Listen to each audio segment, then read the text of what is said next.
পঞ্চায়েত নির্বাচনে প্রচারে বেরিয়ে প্রায় প্রতিটি সমাবেশ থেকেই সিপিএম কংগ্রেস বিজেপি জোট বেঁধেছে বলে অভিযোগ করছেন মমতা বন্দ্যোপাধ্যায়। রবিবার উত্তর 24 পরগনার মিনাখার সভা থেকে এক ধাপ এগিয়ে তার অভিযোগ, তৃণমূলের ভোট কাটতে সিপিএম এর থেকে টাকা নিয়ে রাজ্যে প্রার্থী দাঁড় করায় বিজেপি। মমতার দাবি, তার কাছে প্রমাণ আছে।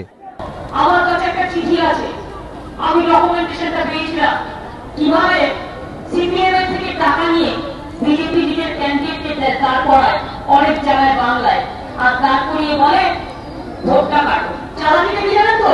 ধরুন কংগ্রেসের একটা ক্যান্ডিডেট আছে, 10টা ভোট কাটলো। ধরুন বিজেপির একটা ক্যান্ডিডেট আছে, সিপিএম এর থেকে টাকা নিয়ে দাঁড়ায়। আমি চ্যালেঞ্জ করে বলছি, আমার কাছে ডকুমেন্টেশন একটা আছে, আমি পেয়েছিলাম এবং সেটা আমি আমাদের কাউকে দেখিয়েছিলাম। সেই ডকুমেন্টেশনটা বলছে আপনাদের কাছ থেকে টাকাটা বুঝে পেলাম, অর্থাৎ সিপিএম অফিস থেকে টাকাটা বুঝে পেলাম। হাওড়ায় লোকসভা উপনির্বাচনে প্রার্থী দাঁড় করিয়েও পরে প্রত্যাহার করে নেয় বিজেপি। রাজনৈতিক মহলে জল্পনা তৈরি হয়, মমতাকে বার্তা দিতেই কি বিজেপির এই পদক্ষেপ? বিজেপির প্রার্থী তুলে নেওয়ার পেছনেও সিপিএম বিজেপির আঁতাত দেখছেন তৃণমূল নেত্রী।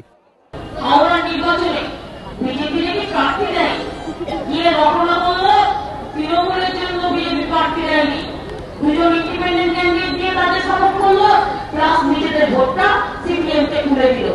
আতাতের অভিযোগ উড়িয়ে দিয়ে মমতার বিরুদ্ধে পাল্টা তোপ দেখেছে সিপিএম বিজেপি। সুজন চক্রবর্তীর কটাক্ষ, হাওড়ায় ভোটের এতদিন পর মমতা যে অভিযোগ করেছেন তা শুনে তৃণমূল কর্মীরাও বিশ্বাস করবেন না। সব ব্যাপারেই নাকি ওনার কাছে তথ্য প্রমাণ থাকে এবং সব ব্যাপারেই নাকি উনি চ্যালেঞ্জ করতে পারেন।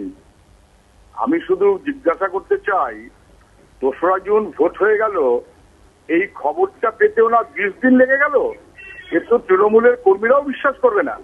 বিজেপি রাজ্য সভাপতির পাল্টা চ্যালেঞ্জ, মমতা যদি তার অভিযোগ প্রমাণ করতে পারেন তাহলে তিনি রাজনীতি ছেড়ে দেবেন।